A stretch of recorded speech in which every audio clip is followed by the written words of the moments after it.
Spurs Film Room is presented by SpursTube TV. Go ahead and check out the website and go ahead and smash that like button down below. Chant Go Spurs Go when you do. Smash that notification bell so you get notified when we go live and when we drop new content on the channel. Leave a comment if you agree with us, disagree with us. I want to know. Check out the Patreon link to the Spurs Film Room Patreon in the description below. Actually, we got a tip here. Shout out to Frenchy Bets, Patreon member, man. Appreciate you hanging out.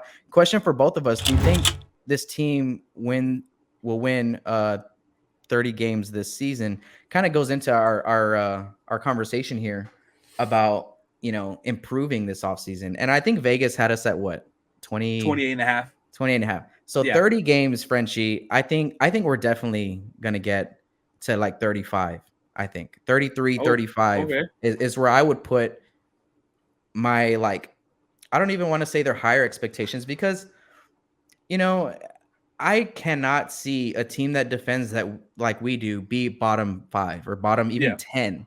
And to be bottom 5 or 10, you're only winning like 10 to 20 games, right? Yeah. So I think we're gonna actually pull out a lot of games this season because we don't know, right? We don't know how good this group is gonna be with the new roles and responsibilities. And I have all the high hopes, man. Talking about expectations for this group.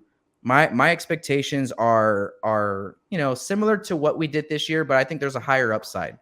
And it's not because, nothing against DeMar. I love DeMar and I really appreciate everything he did here. But, there's a lot of talent on this young group.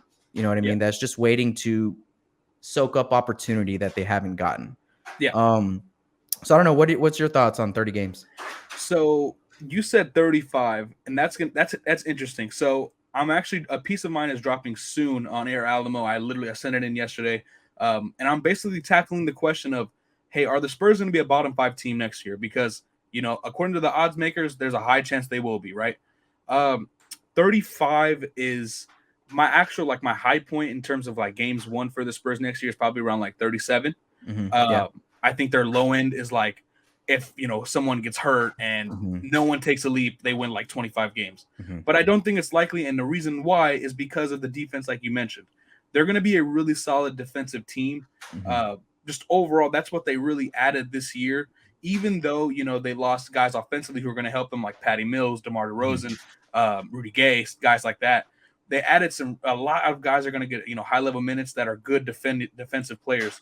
Whether that is if Thad Young plays or an Al-Farouq Aminu plays a lot. Or, Devin Vassell's going to get a bigger role. Keldon Johnson's going to get a bigger role. A lot of these guys they added that they're bringing can defend. So I agree with you. They could potentially, and I mentioned this in my article as well, so a little spoiler. They could be like the Knicks of last year where they have the 4th highest defensive rating, but they're the 22nd best offensive team. So it's going to still limit you. It's still going to cap you out when it comes to how good you can be. But this team does have, a significant ceiling just because defensively they're going to be so good. Now, I don't think they're going to be like a playoff team by any means. That's just, you could, roast me for that. I don't believe so. But that's not to say they're going to be a bad team. They're extremely young. They have a long ways to go. But hey, they're going to be trending in the right direction. So, I mean, it's a win in my book. This year, we were in so many close games, overtime games, double overtime games. I mean, you could chalk it up to maybe 10 or 15 of those where they were coming down to the wire. And I think the big question, that is the question mark on if the Spurs can win 30-42, or 38, 39 are those 10 games, those 10 or 15 games that are going to come down to the final possessions. And last year, man, it was DeMar or bust, right? It was hopefully DeJounte comes through. And a lot of times, man, he did, right? He was there for it in the final minutes of the game, but we struggled in those moments. We struggled to put the ball in the hole. So offensively, I think is the question mark for everybody. Who do we give the ball to? Who takes the majority of the shots? Who's our number 1, number 2 option? What type of system are we going to run? Because I like to think, okay, maybe we do roll it back with this motion style, drive and kick, type of offense. But I think we have personnel on here to maybe switch it up a little bit and run a couple more set plays, a couple more, plays for Lonnie coming off a pick, double pick, not just kicking out to Lonnie and hoping that he can create for himself. Because I don't think Lonnie kind of showed that he was kind of there yet. And Keldon's the same way. They figured Keldon out a little bit into the season. And if he's just catching that kick and then just putting it on the floor and going to the Yeah. hoop, they figured us out. And Yeah. so, I think if we can incorporate a couple more sets for some of our young guys who have all that potential, Devin Vassell, right? Like, I mean, if we can, I think most of those plays might be run for Derek or DeJounte just because they're kind of like next in line to get those touches and things like that to really put the load on those two guys. So I kind of feel like there's a lot of unknowns on the table of that will dictate how good we can be. And we might see some of that get answered during preseason. You know what I mean? But I don't know if you remember, it was the bubble year, right? So like the beginning of that season. Oh my gosh, bro, we started off terrible. Do you remember the start of that season? Yeah, they Like were the first 20 games. they were a great offensive team and horrible defensively. They were atrocious defensively.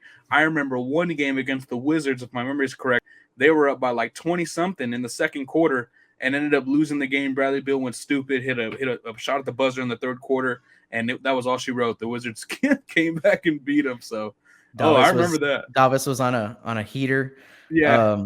Yeah, man. So I mean, we just can't have that start if we're expecting playoffs. I think that's going to be pivotal for us moving into this season is how we start. Yeah. And I was talking to Ty and Ty Yeager and Nick Yarbrough from At the Line last week, and there was a little bit of discussion on maybe it's good for us because maybe the NBA doesn't know what's coming, right? Maybe the other teams don't know how we're going to play. Maybe that gives us a little bit of an edge.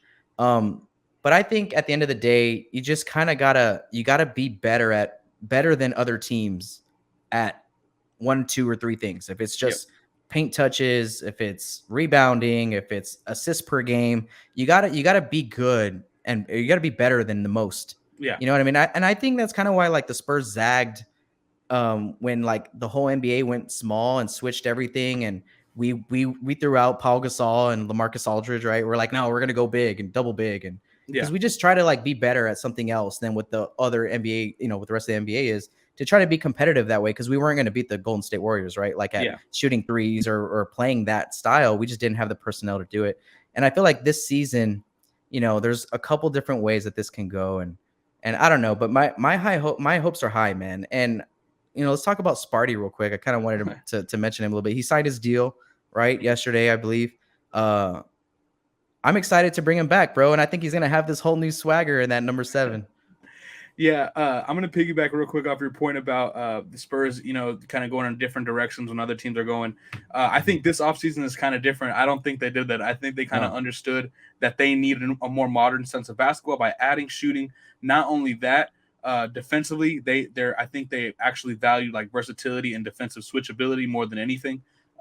So I think they're adding more of a modern sense, which is a thumbs up if you're a fan or kind of seeing where this team is going long term. That's a good sign, because that means that they're understanding where they need to go. Their philosophy is probably going to change a little bit, and that's a good thing for the modern NBA and kind of what you want the Spurs to do. Spurs Film Room is presented by SpursTube TV. Go ahead and check out the website and go ahead and smash that like button down below. Chant "Go Spurs Go" when you do. Smash that notification bell so you get notified when we go live and when we drop new content on the channel. Leave a comment if you agree with us, disagree with us. I want to know. Check out the Patreon link to the Spurs Film Room Patreon in the description below.